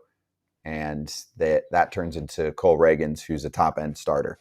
So the one to point out here, Mark Feinsand's putting up guys that had mutual options declined: Wade Miley, Manuel Margot, Kyle Farmer, Adam Frazier. Okay, blah, blah, blah. Let's get to this one. Jordan Montgomery, Hunter Renfroe, Chris Stratton all had player options. They all took theirs on. Monty's the one that stands out because he had to wait so long and then does get signed. And remember, Ken Kendrick, the owner of the Diamondbacks, essentially blasted him. But he has the player option, Kratz, and he's coming off a down year. So now he gets to prove it again this year and pick up more dough. So it ended up being a 2-year deal. I guess he's not going to be waiting at the mailbox for a Christmas card from the owner. Like most owners send like a nice off-season gift basket, whatever, to the players. I don't think he's really. I think he's going to give whatever it is, whatever the gift is. Jelly of the Month Club might be going to somebody else. What did you say? Jelly Bean of the Month? Jelly of the Month Club. Come on. Oh, Jelly of the Month. Jelly of the Month Club. That was the Christmas vacation gift instead of his Christmas bonus. So I'm going to ask it. Oh, go ahead, Todd. I wanted to ask. I'm just curious what it was. I don't know. I'm trying to figure out what the price was there for Jordan. I'll look that up for you. I'll get that for you in the next few seconds. Unless no problem. What? I think it was 25. He got 25. It was a 1-year, 25 deal with a player option for 22 and a half. All right. Yeah. I mean, I take it. Some of it had to do with how many. Yeah, it was a. It wasn't many vesting starts. option. So it was a vesting option based on starts. So 10 starts vest you at 20, then 2.5 million more. I don't know. I can't add it all up, but I think you're right. 22.5. Yes. $22.5 million is the number. So here's my question to you, Toddfather. If you had a player option and you took it on, but the owner blasted you, are you going to interact with them at all? Like, I mean, I know you guys don't see owners much anyway, but do you think those two run into each other at least one time next year? And what does that exchange look like? Oh, without a doubt. Spring training is probably going to be the time because they're around and they're just bopping around, and all of a sudden you're going to look to your left. Oh, God, here he comes. And me, I'd be like, how you doing? You know, I don't know. Knowing Jordan, he's soft-spoken, he's quiet. He doesn't like controversy, in my opinion, from knowing him, but he is fiery at the same time. So I could see him being cordial and being respectful, but you know, maybe the brass comes to him or the the president that said it comes in and be like, hey man, my bad, let's start over or something. That would be the right move. But they said what they said. Either way, he's getting paid. So I mean, I think he has to take that considering what he did last year. This is why I don't have hair or didn't get big contracts. If I'd be arrogant. If I got a huge contract and somebody was like, can't believe this guy is a waste of money, I'd be like, you can believe it. Every 1st and 15th, you'd see me. If I had hair, I'd be super arrogant. If I had hair, people would think all my sarcasm is just arrogance. That would be great. I would love to hear Kratz with a $22.5 million contract for a year and an owner that called him out. Just he would go out of his way to find him and be like, hey, Kenny, you want to go out? You want to go out for dinner? We'll get some Chick-fil-A. Cover it. Yeah. I'm paying, but technically you're paying. So is that okay? Right. You know what I'm saying? Do I have to ask you or not really? Because it goes in my bank account, right? So we'll settle this over dinner. Yeah, we're good. That's really funny. All right, let's get to the Philadelphia Phillies. Couple things. First of all, John Middleton indicated that he will consider pushing the payroll beyond even the third thresholds. These are like those salary cap kind of markers that are in there in baseball. I call it cap. It's not officially a cap, but it is. It's a soft cap is what we call it. $281 million next year if the opportunity arises to add another impact player. So that third threshold is 281. Also, they announced today, actually, there'll be more investors involved with the Phillies. So, well, yeah, because they're getting into building out that parking lot area with the Flyers. The Sixers we talked about it actually for a little bit, but the Sixers are looking to maybe move downtown, which would be a colossal, just awful move if they move downtown. But anyway, Scott Harris, I think, is the name of the owner of the Sixers. Completely different thing. That's why people are getting involved. Don't forget, a few years ago, Matt Klintak, the GM, I think he was a GM because he wasn't the president. The GM came out and said, Middleton came out and said, we are going to be reckless with our money. And it didn't happen right away. It didn't happen that offseason. He kind of screwed the pooch on that one. But if you then look the next few years, they have been reckless. They have gone hard. So if Middleton says that, it means they're going to try. Are there those options out there once you get past Juan Soto? Are they going to be a Roki Sasaki contestant? Are they going to be a Burns? Well, he doesn't cost much. Yeah. No, he won't cost much this year, but I don't think you bring in no, Sasaki, dude. Sasaki, if that's a different story. Sasaki if he gets posted, he wouldn't cost much like Ohtani before he came over or when the first time. Exactly. The other guys though do, like you said. I mean, do they sign a Bregman? Do they sign a Corbin Burns? I mean, there are other guys that are going to make money. Yeah, like you said, Fried. So there's some $20, $30+ million players per season on the market aside from Soto. But let's talk to Sam Blum about it, about the Angels, because there was even a fan in the chat who thought maybe they go after Juan Soto now, that maybe the Soler deal is that indication. I would like to put a halt on that one. Exactly. I'll let Kratz do the laughing since since I got into it with Angels fans last night. Some were totally on my side, Of and course. some were not. So You and Angel fans are the best. Yeah, we're the best.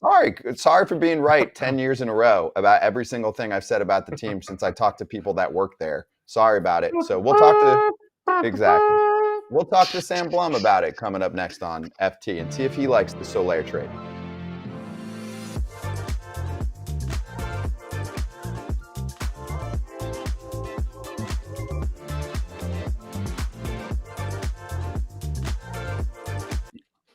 All right, so I wanted to come back on for 2 minutes here for the YouTube crowd since I saw a few people in the chat bring this up jokingly, and I agree with them. Juan Soto should not be a Gold Glove finalist. With all due respect, this dude is insane at the dish, but there are plenty of other names now and back when he was a finalist, whatever it was a couple years ago too, that should have been put in place over him. I know Bourbon and Baseball, who we love, she brought up Tucker one year getting snubbed even as a finalist over Soto. That award system needs to be completely reconstructed. It is a freaking disaster. It has lost credibility with the way that they put names up there. I'm sorry, it's true. I don't know the exact sauce. I know it's changed and whatever it is, but it's hard for me to even look at it. I know we use it still, like Toddfather. It's a big deal to say you have a Gold Glove, but the system sucks. Yeah, I don't know what the system is. If you want the truth, I don't know how they figure it all out. If it's with numbers, it's over my head. Okay, so if they're using all these analytical views or whatever, I go by eye test. Yeah. I mean, every year it seems to be like, what is this guy doing there? It's we just don't know. So we have to talk to the Rawlings people. Public. I don't know who you talk to. It's public, so I'll do some homework over the weekend. We can bring it up next week. What do you got, Kratz? I was just going to say, I don't know that it's broken for who wins. I think it's broken for who's a finalist. Like you look at some of the finalists and you're like, at least, like, come on, make a little bit of extra effort to see that the third person on here should not be on here. Like you need to revamp however you make that. And I hope we can get some more clarity when you do your research. Okay, we're going to make that a segment next week. How about that? All right, we'll do it Monday or Tuesday. Maybe we'll bring even somebody like a Fangraphs kind of person on to talk it out if people are into that. That's going on my list. So we'll bring it up. But next up, we're talking about the first big trade of the offseason. I mean, they didn't wait. Jorge Soler going to the Angels. We'll get Sam Blum's thoughts. And Griffin Canning going back to the Braves. We'll see what he thinks about him.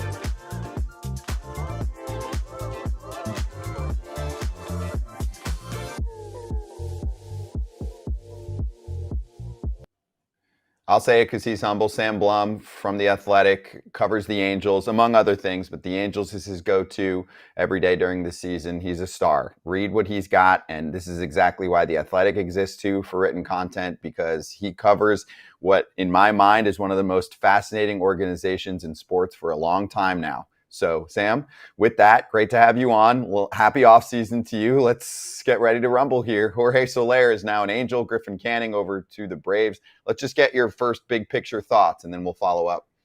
Well, I appreciate those nice words, and thanks for having me. Yeah, I mean, I think it's really tough to assess this type of trade, and I wrote about this. The reason I say that is the Angels don't really know what their operating budget's going to be, because when you ask Perry, as we did yesterday, you know, what's the payroll going to look like? I mean, they've talked about increasing it, and this move, just on its, on its face, I mean, you're adding at least $8 million to next year's payroll, and then $13 million the year after, because Griffin Canning was due about $5 million in arbitration.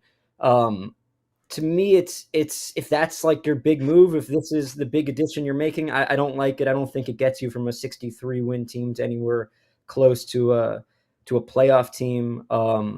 If you look at Jorge Soler, he's one of the worst defensive outfielders in baseball, and the Angels have said they plan to use him to some extent in the outfield. And there's been a lot of talk about Mike Trout maybe becoming more utilize as a designated hitter, and this could block that to some extent.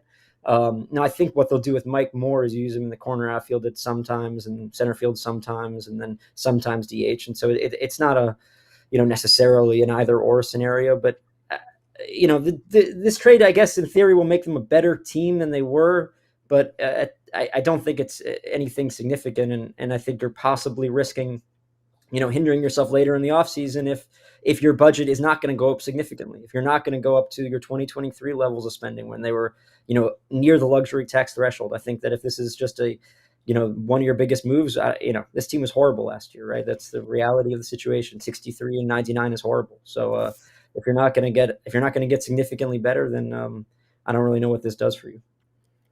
Does this move, and I know not one move is based on one comment, but go back to Ron Washington's comment about having no big leaguers on this team or not having people who are big league ready on this team. He then walked that comment back, and he was in the heat of the moment and everything.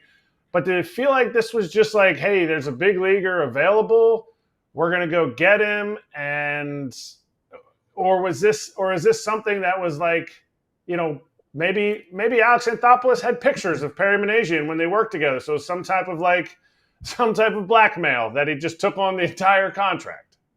I mean, look what happened 12 hours before this trade happened, right? Their best player that they let walk for nothing was hoisting the World Series trophy.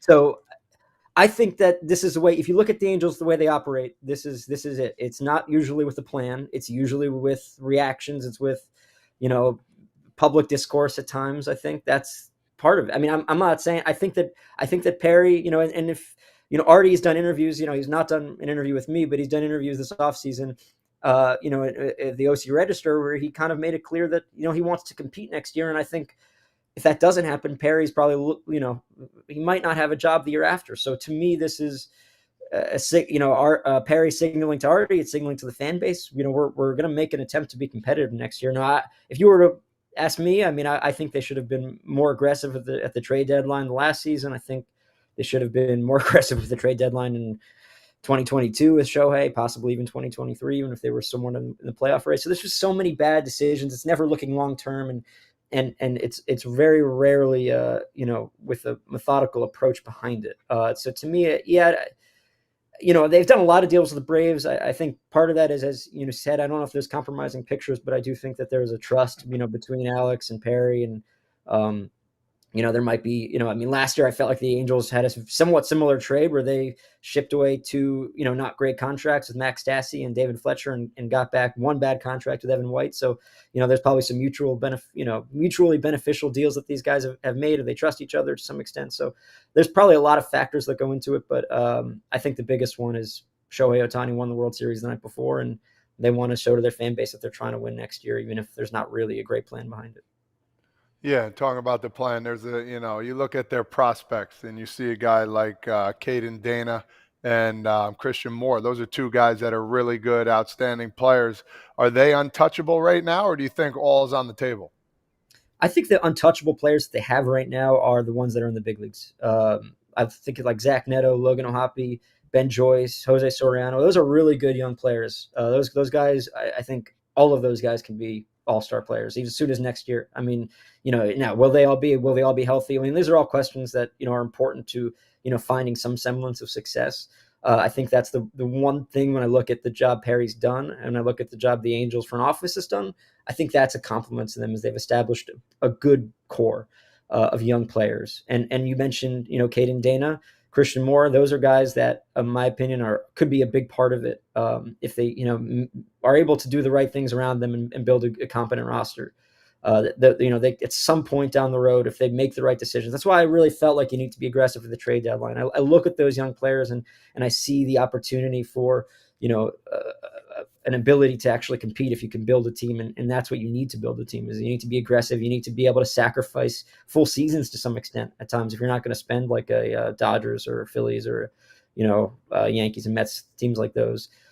So are those guys untouchable? I do not think they are. I think that they are, the Angels are going to have to be aggressive on the trade market if they want to be competitive next year. And so those guys, Caden Dana, who may be more effective, as a starting pitcher in 2 years as opposed to next year, if you need to win this year, that he might be someone that you look to trade. Same with Christian Moore. Now, I don't think they're actively like trying to trade them, but I think that if the right deal comes along, those guys would be more, on the table. I'm not saying for sure, but I think it's possible.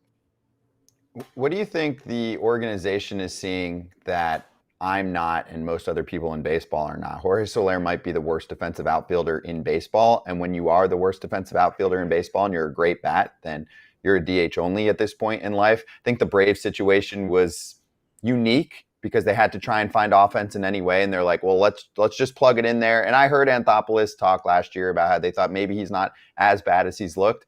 I think they saw he was as bad as he looked with Atlanta. I saw him play most of the games out there. So I think it's a mistake to put him in the outfield ever again in his career. He's a DH. That's a big outfield in Anaheim too. So hopefully it's not going to be at home. And the Mike Trout factor, like you said, we don't know exactly what it's going to look like, but when he does play, if he looks even like he did last April, he's still an elite bat. Doesn't it sound like it's somebody that needs, Kratz put it at least 30 games at DH? I would even put it higher. I would say at least 50 games at DH, even if Trout is trying to talk you into playing in the field all the time. I think it's worth somebody, an adult in the room, like Ron Washington, sitting him down and saying, dude, if we get 50 DH days, at least, maybe more, out of you, we think you have a better chance to play for the entire season, and we need you. So anyway, with all of that being said, again, $13 million a year on Jorge Soler from a team that's operating at best at mid-market, if not even a little bit smaller market, or that's the plan. I can't get over it right now. Yeah, I don't think you're like wrong at all. I mean, to me, it's surprising, and it's the extent that I don't know how much they're planning to use him in the outfield, but you're right. I mean, his numbers are, I think he's got like negative 65 defensive runs saved over his career as an outfielder. So he's a really bad outfielder. And I just, that's a factor, right? Like, I think that they had no slug last year. I mean, that's where I think their thought process was, if I had to kind of guess. I mean, they didn't hit the ball hard. They didn't hit home runs. This guy is someone that hits the ball hard and hits home runs. And I think that they're looking at his numbers in Atlanta when he was able to kind of find that power stroke. He didn't really struggled with the Giants for any power, but he found it a little bit with Atlanta. I think they're hoping that there's that crossover effect. At the end of the day, if the Angels are going to be good next year, they're going to need to be extremely lucky. They're going to need everything to fall into place. This is every year, by the way. I mean, this is how they. I mean, this is my fifth season covering the Angels. Every single season, it's the same exact idea. It's like, well, if this happens, if this happens, if this happens, if this happens, well, I can see it happening, right? And there are some teams you can never see it, right? Like, I'm not going to look at the Colorado Rockies and say that there's a chance there. But I think with the Angels, that's kind of their business model is, okay, you have a chance, right? Like that's how they get people to the ballpark. And I think that Jorge Soler is, he's hit 48 home runs in a season. So he's a name.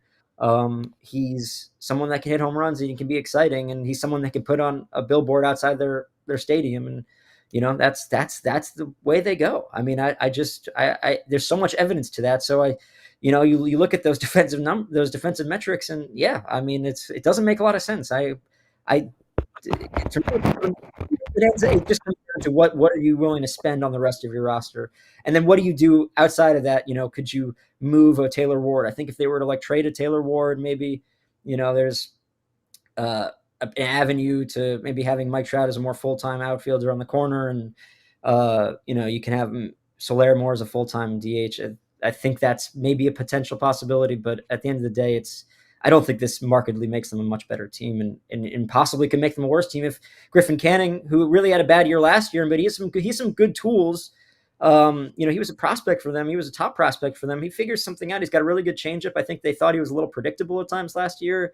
Mentally, struggled early in games. But if he can, the Braves have found a way to be really good at developing pitching, and if they can do that with Griffin Canning, this could end up looking kind of silly for the Angels. So we'll see what happens. I'm curious to see what happens. Yeah, the Braves clearly are saying they like him. They're taking a flyer on him because also it's not even guaranteed money. They could just DFA him and say we're not going to tender him a contract or flip him, and maybe that still happens. But to me, it indicates the Braves brass sees something in Griffin Canning, and he's only got one season left anyway, so they'll see what they can do. Yeah, the changeup still looks really good from Canning. So my follow-up question on what you said earlier was, why isn't there a set payroll? Do I already know the answer? Does this all have to do with us continuing to have to educate fans about how owners run the sport, and some are great, some are terrible, and some wake up each day and just decide what they want to do with their toy. And Artie doesn't want to set any payroll, as in Artie Moreno, the owner of the team. Because I had fans going, I went back and forth with a bunch of fans yesterday on YouTube. There's some were like, this is a mess, I don't get it. And some were like, they said they're going to be more aggressive. We even have some hopeful fans thinking they might be in the Juan Soto sweepstakes. So can you talk us through how confusing this can be for someone like Perry Minasian? Because I do think he's done some really good things, but he is severely hamstrung by a dysfunctional organization. Yeah, I think, well, I mean, he talks about it being a case-by-case basis. And so I think when you operate on a case-by-case basis, it makes things really difficult to plan. I look at a guy like Patrick Sandoval, who's going to be probably making $6 million in arbitration this year. He's going to be out most of the season because he had Tommy John. So you're basically looking at, okay, do you want to pay him about $12 million because he's not going to be a free agent until after 26 for basically a season and maybe 2 months. And 2 months that, he's coming back from Tommy John. So, if you're looking at payroll and you're thinking, okay, well, what do we need that $6 million next year? Because we're not going to really have more of a budget, then maybe you non-tender him. But if you feel like, okay, we're going to have a pretty significant budget and we could really use Patrick Sandoval both next year at the end of next season and long term, maybe you want to keep him because it works with the money that you have. If you don't know, I think it makes it very tough to make these decisions. I think if you look back to last year, look at Robert Stevenson, right? They paid him $11 million a year for 3 years and then ended up cutting payroll by about $40 million from their 2023 numbers. That makes no sense, right? Like, why would you pay a setup man $11 million a year if you're going to cut payroll by $40 million? So I think that is indicative of a team that is not operating with a structure or plan or we're going to be able to spend this much and this is how we're going to budget it. It's based almost solely on, well, what are we doing in the moment? It's the case by case basis. And it gives all the autonomy to the owner to be like, no, I want this. No, I don't want that. And instead of, the front office sitting there saying, okay, I want to do this, this, this, and this, and this is how we're going to be able to plan it out for the next 3 or 4 months. You can't do it. And so I think that's why you end up seeing a very incomplete roster at the beginning of every season with a couple names and a couple guys that like you can be excited about, but not really a full picture of a team. And look at the Dodgers this year. I mean, they had a lot of injuries. They needed 60 guys in the regular season, but they ended up winning the World Series because they were able to have the depth. They were able to have enough good players, and it's about having that many good players sometimes. So we're 2 days out of the World Series. The World Series could continue to go on if they had a game 6 and 7. But the beauty is we get to start talking about Mike Trout trade opportunities because Juan Soto's out there, and every team that thinks they have an opportunity to get Juan Soto says, well, if you don't get Soto, then we'll just get Trout. Should we just completely stop it today on November 1st? Mike Trout is not going anywhere. Or is there a chance? I mean, I don't know who would take on the contract at this point. I mean, he's just not playing. So I think that, he's a good player who they're hoping will have a bounce back year, but I wouldn't see him going anywhere. And I don't think they're going to get Juan Soto either. Excuse me. I've been a little sick. No, I don't think, I don't see them getting either of those guys. I don't see them trading Trout, and I certainly don't see them. I apologize. No, you're good. You're good. We can take over. Take a sec. It happens to me all the time, bro. Don't even worry about it. Toddfather, you know it. Todd. Maybe I choked him up. I choked Sam up with my question.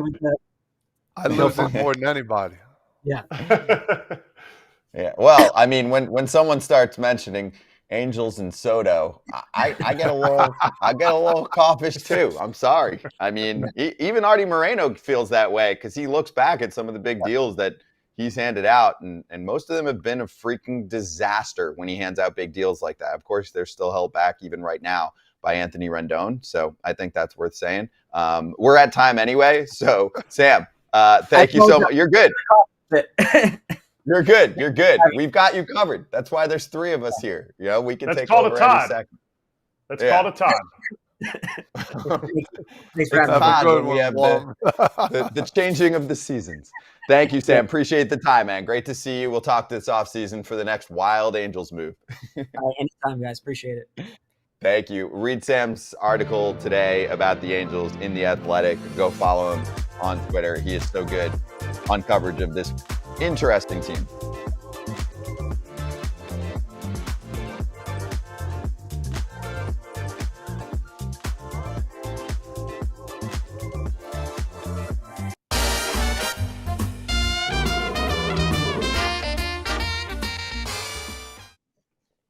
Hey, FT fam.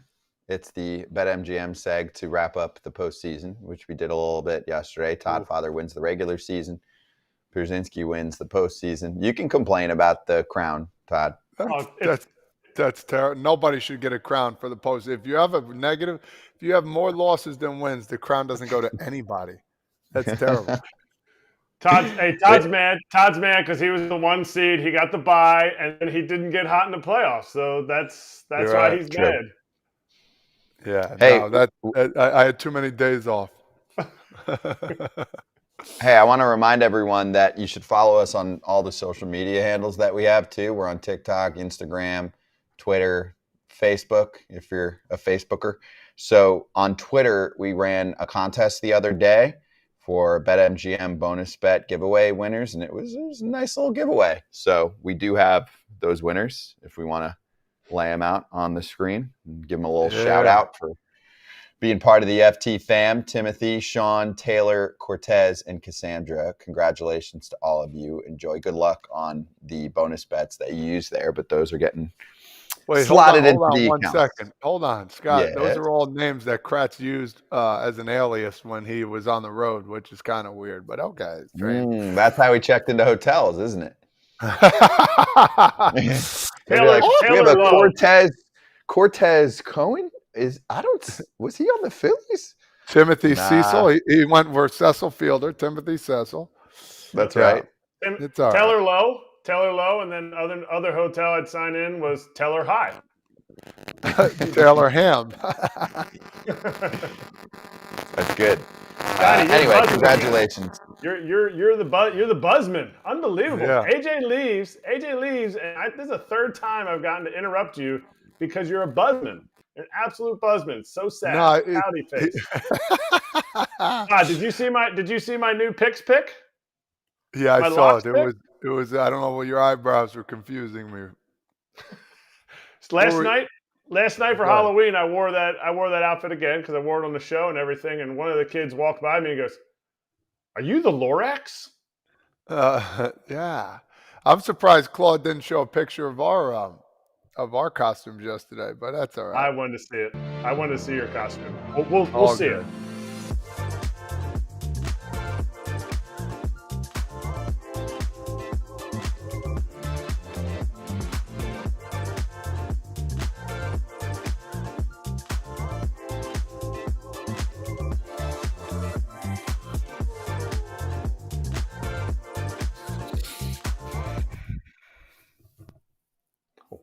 We come back.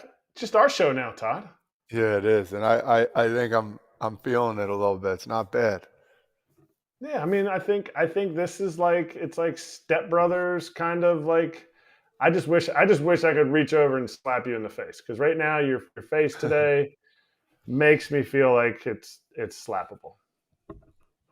Don't say that again. I sent this over to Claude, and she was fortunate enough to put it up for me. Look at these stats for the World Series. Oh my God! How similar are they? And all this picture from Heeds, HEDS, Yankees fans only. He'll never forget this because that means the offense did exactly the same thing. But what have we talked about that the Yankees lacked that the Dodgers did not lack? Go ahead. Fundamentals. Fundamentals, yeah. Fundamentals. It shows they actually out-hit them. We also always talk about, the team that out-homers the other team normally wins a series in the playoffs.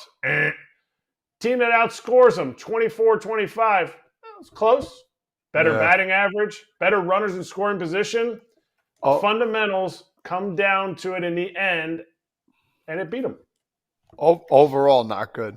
I mean, you don't want to see those stats in the World Series, in my opinion. You want to see some more hit. And it goes to show you how good pitching is gotten over the years, too, as well. Yep. Yes, the theme for sure, fundamentally unsound. But let's get to Ump Show. Steer right.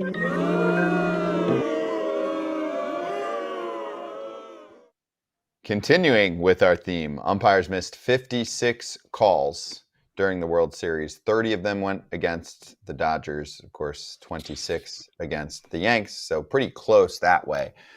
Carlos Torres and Doug Eddings had significantly below average games in games 1 and 4. This from umpire auditor. The rest called slightly above average games. I know some of you ask about this. We're probably one of the only shows to get in depth on the umpire situation. We certainly popped off when we saw the list initially. And actually, Torres was one who I didn't think would perform as poorly as some others. I do legitimately think he was a bit shook and nervous and actually had like a human element bad game, especially early on in that game. Like the zone was all over the place. I mean, you could feel it. But thoughts on what we saw just now? Because even, Toddfather, the slightly above average games are just not good enough for the World Series. This really puts a bow on what we talked about, remember? Because we said it should be the elite of the elite. We didn't get that. No, we didn't get that. And a sign for me, I was like, game 1, first inning, Kratz and I even wrote about it. Like, I was like, whoa, there were 6 or 7 missed calls in 1 inning of the World Series game on both sides. And I wasn't just saying for Yankees or for Dodgers, both sides. I'm like, oh my God, this is going to be trouble. And, you don't want to blame umpires because I don't think it was like one call where you're like, bro, that changed the whole outcome of the series. But during some tough times there, you could think back that, I think Judge walked when it was the ball, half the ball was on the outside corner. Mookie Betts should have struck out, and luckily, for the Yankees, he popped up. There were just instances where it could have changed the whole series. And, if you look at the numbers of these guys, they weren't even some of them weren't even top 10 at the end of the year. So it's like, why aren't you putting the best of the best? And that would be my question to, whoever runs it. Why aren't you putting the top 7, 6, 7, 8 guys out there who earned it? Yeah, an earned basis would be great. But the other, I'll go with the other part of this is catching. For years, we talked about this.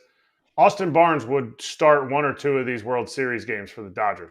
Dodgers didn't win the World Series other years. They won it this year. I get it. They won in 2020. Maybe they saw that there was a way to get more value out of out of other things other than just receiving. If you watch just the naked eye, Austin Barnes is better at receiving, better at getting umpires to call ball strikes and getting the strikes called strikes than Will Smith is. The Yankees, very similar. That's why I was a Yankee. They would pick me up for my receiving numbers. There's value in that receiving. There's value in duping the umpire to make them think a ball is a strike.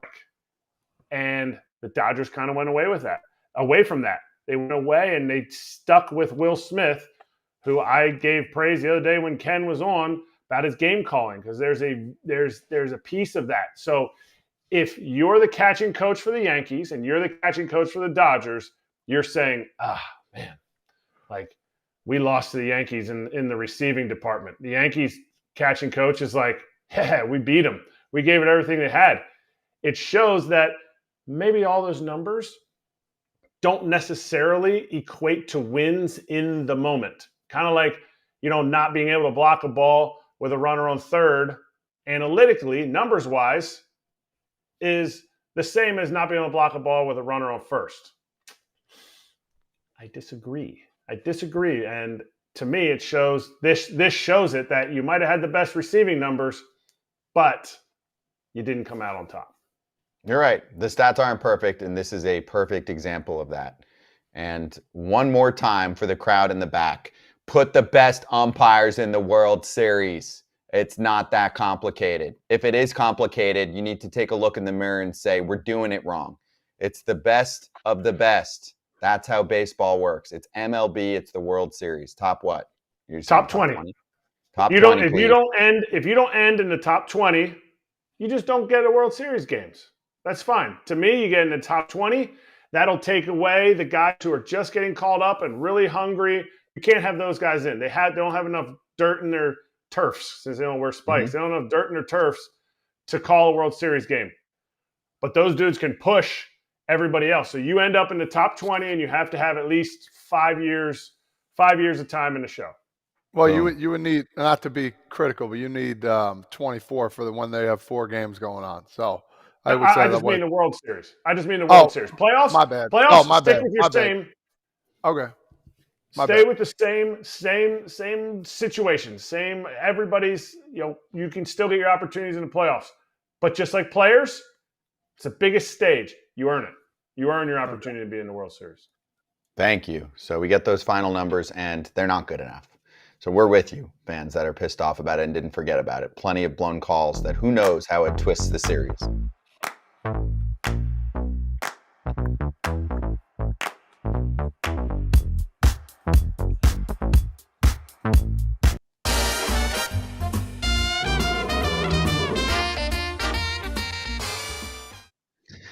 FT fan, BetMGM odds for the World Series champion of 2025. I mentioned this yesterday. Now we have the visual evidence. BetMGM has the Dodgers as the favorite next year by a landslide right now. Plus 400. They're 4-1 odds to win the World Series. The next two that are 8-1 odds are the Braves and the Yankees. And then it starts to increase 11-1 for the Orioles and the Phillies. The Padres at 13-1 odds, the Mets and Astros at 14-1, the Mariners at 25-1, along with the Texas Rangers. Any early thoughts about what you like or do not like there? I'm looking at the Padres, man. I don't know. I feel like there's a lot more meat on the bone there for them. I like how they did last year at 1,300, putting a couple nickels on there. I don't see why you wouldn't try the Padres. They were this close to being World Series champs. Why do I say that? Because they almost beat the Dodgers. They needed to win one game out of two. They did not. Who knows how they would do against the Mets, but I think they looked like they were a little bit of a better team. And then for the World Series, I think they would have beat the Yanks. So I'm with you there, Toddfather. That's a good call out. Diamondbacks weren't on this list. They're plus 3,000. I don't hate that. I don't hate that number there, but on that list that we showed, a team that has, I think, about $200 million in payroll flexibility, the Mets. The Mets were even closer than the Padres. Now, I get it. They didn't, fare as well against the Dodgers.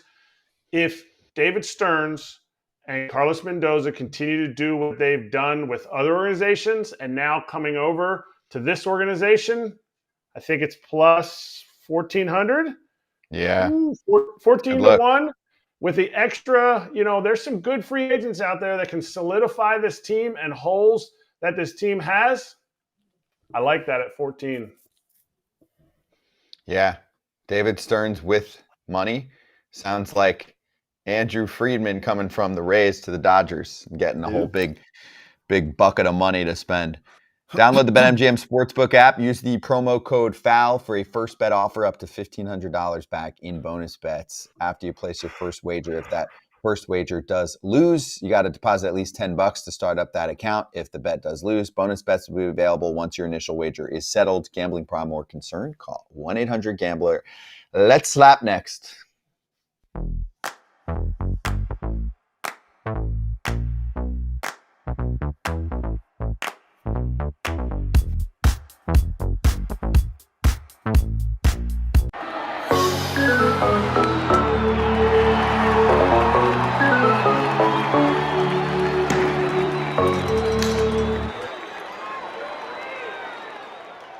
All right, we'll do a few shout outs. One for me, Zach Nation, brother of Perry, is now the GM of the San Francisco Giants. We'll try and get someone on, or maybe we'll get him on at some point to chat, because to be honest, I know the name, of course.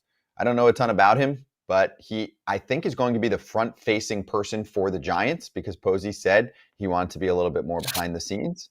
So this is going to be his top lieutenant, his right-hand man. So we'll see what he brings to the table. I don't know anything about him. It's so hard for me. Congratulations. No doubt. Exactly. Congrats. We'll learn more, but I don't have much. Premier 12 is playing right now. If you don't know, there's a lot of great prospects. Tamir Johnson's on the team, but the one that gets me, Rich Hill is pitching for Team USA. Rich Hill is pitching for Team USA. Tune in. They're going to do some great things. Why is he? Rich wants to keep going, huh? I don't know. He's never played for Team USA. in all his country club living, he's never played for Team USA. Like, country club. good for him. Yeah, that is good for him. All right, Toddfather, do we have a costume? Because we wore our costumes yesterday. I don't know if you caught wind of it, but it was intense. I saw your costumes. Yeah, I don't even know. Do we have a picture up there or we don't? Oh yeah. Yeah. My favorite's my Beauty. daughter on the bottom there, that scary girl that crawls on the floor. Out Is of that the girl from The Ring? The Ring? The Ring girl? Oh wow. That's Easily good. scariest. Oh my gosh, that's so scary. Creepy. You guys remember that movie? Yes, I The Ring. don't. Oh man. Oh, yeah, I'll tell you in a yes, I sec. do. Toddfather, what else we got here? What else was on the board there? We had me as Freddy Krueger, and my son Grant was It, the dude from It. Blake was the guy from Scream. And my wife said this girl, Carrie or something from movie Carrie, or I don't know. She always had blood all over her. I'm not, Carrie. Yeah. Carrie. Yep. Ooh. Oh, That's good. That was well put together. And just like a really Blake nice is freaky. Blake is freaky. That balloon is just creepy. Yeah, we did it. It's getting harder and harder to figure out for 5 what to do every year. So.